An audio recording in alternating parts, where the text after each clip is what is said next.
नवागढ़ में कांग्रेस पार्टी का एक दिवसीय धरना प्रदर्शन एवं किसान आंदोलन। जांजगीर चांपा जिले के नवागढ़ ब्लॉक में आज केंद्र सरकार द्वारा किसान कानून के लिए बनाए गए 3 काले बिल को वापस लेने के लिए आज एक दिवसीय धरना कांग्रेसियों के द्वारा नवागढ़ में आयोजित किया गया, जिसका नेतृत्व नवागढ़ ब्लॉक अध्यक्ष शत्रुघ्न दास महंत के नेतृत्व में किया गया, जिसमें हजारों की संख्या में कांग्रेसी उपस्थित रहे। केंद्र सरकार को कृषि कानून बिल को वापस लेने के लिए अपना उद्बोधन दिया।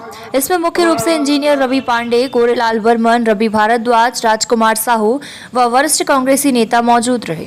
उत्तर पूर्व के किसान, उत्तर पश्चिम के किसान, चाहे पंजाब का हो, चाहे हरियाणा का हो, चाहे हिमाचल प्रदेश का हो, चाहे राजस्थान का हो, गुजरात का हो, सभी तरफ के किसान सरकार के काले कानूनों को रद्द करने को लेकर के धरने पे बैठे हुए हैं। सरकार उन काले कानूनों को रद्द करने के बजाय आम बजट में उन्होंने किसानों से संबंधित बजट में भी उन्होंने कम किया है।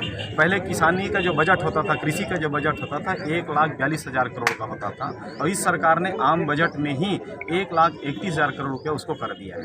किसान सम्मान निधि इन्होंने शुरू किया, किसान सम्मान निधि में भी लगभग 13% की इन्होंने कटौती कर दिया है। तो इस सरकार की नीयत साफ है, ये किसी भी कीमत पे देश के किसानों को बर्बाद करने पे तुले हुए हैं। क्योंकि हिंदुस्तान में सभी जो सेक्टर है, चाहे इलेक्ट्रॉनिक्स का हो, चाहे दूरसंचार का हो, चाहे आपका पेट्रो क्षेत्र हो, चाहे ट्रांसपोर्टिंग का क्षेत्र हो, सभी में इन्होंने कारपोरेट को सौंप दिया है। एक ही क्षेत्र बचा था कृषि में भी कभी किसी का दखल नहीं था, और किसान अपने हिसाब से काम करते आते रही थी कांग्रेस सरकार के कार्यकाल में। चूंकि नरेंद्र मोदी की सरकार कारपोरेट हितों को साधने के लिए काम कर रही है, तो कृषि क्षेत्र में भी उन्होंने उद्योगपतियों को घुसाने का जो निर्णय लिया है, इन काले कानूनों के माध्यम से वो देश के 4 बड़े उद्योगपतियों को इस क्षेत्र में घुसाना चाहते हैं, और उनके हित में बजट बनाया गया है। जी, कल रमन सिंह जी का आगमन जांजगीर चांपा हुआ था। उन्होंने कहा कि कांग्रेस के राज में ही सारे गलत कामों का जोर पकड़। मैं आपके माध्यम से रमन सिंह की और भारतीय जनता पार्टी के लोगों से पूछना चाहूँगा, 2008 से लेकर के 2018 तक का जो नेशनल क्राइम ब्यूरो है, जो रिकॉर्ड रखता है अपराधों का, चाहे वो बलात्कार का हो, चोरी का, डकैती का हो, उनका रिकॉर्ड निकाल लें, और 2018 से लेकर के 2020 तक का भूपेश बघेल जी की सरकार के कार्यकाल का अपराध का रिकॉर्ड निकाल लें। आपको पता चल जाएगा कि कितनी ज़मीन आसमान का अंतर रहा है। उनके कार्यकाल में पहली बार हिंदुस्तान में ट्रेन को हाईजैक किया गया। आप लोगों को पता होगा कि अपहरण कांड में ट्रेन का हाईजैक इस छत्तीसगढ़ में हुआ। उस समय रमन सिंह जी मुख्यमंत्री थे, और उनको शर्म आनी चाहिए ये बात करते हुए कि किसान पुत्र जब छत्तीसगढ़ में शासन कर रहा है तो उनका ध्यान कल अपराधों की बढ़ोतरी की ओर जा रहा है, जबकि टोटल सच्चाई से कोसों दूर है। हम चाहते हैं कि छत्तीसगढ़ में अमन शांति हो, और अमन शांति कब होगा? जब गाँव-गाँव में लोगों को रोजगार मिलेगा। और ग्रामीण अर्थव्यवस्था के सुदृढ़ीकरण के लिए भूपेश बघेल जी की सरकार है, वो गाँव-गाँव में रोजगार स्थापित करने की दिशा में काम कर रही है। गोधन न्याय योजना, राजीव गांधी किसान न्याय योजना उसी दिशा में एक कदम है।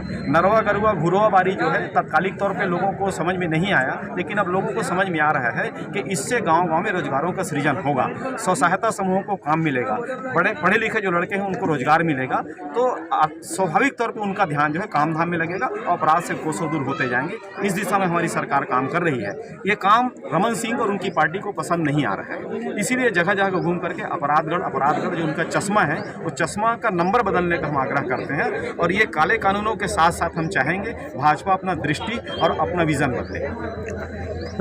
आप सबको पता है, लेकिन पंचायत के खाते में कितना पैसा जाता था उस समय का रिकॉर्ड निकाल करके देखिए।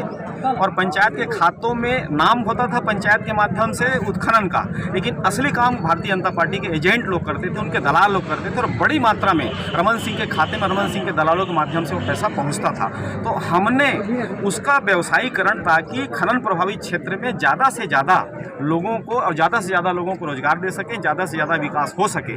डीएमएफ जो बनता है जिले में, डिस्ट्रिक्ट माइंस फंड जो बनता है, उसमें सर्वा उन्होंने कलेक्टर को रखा हुआ था अपने कार्यकाल में। सिर्फ उसके पीछे आशा ये था कि प्राकृतिक संसाधनों का दोहन किया जाए, जितना लूटा जा सके लूटा जाए, और उसका जो रॉयल्टी मिलता है उस रॉयल्टी में भी उनके कमीशन खुल लोग काम कर सके, ये उनका विज़न था।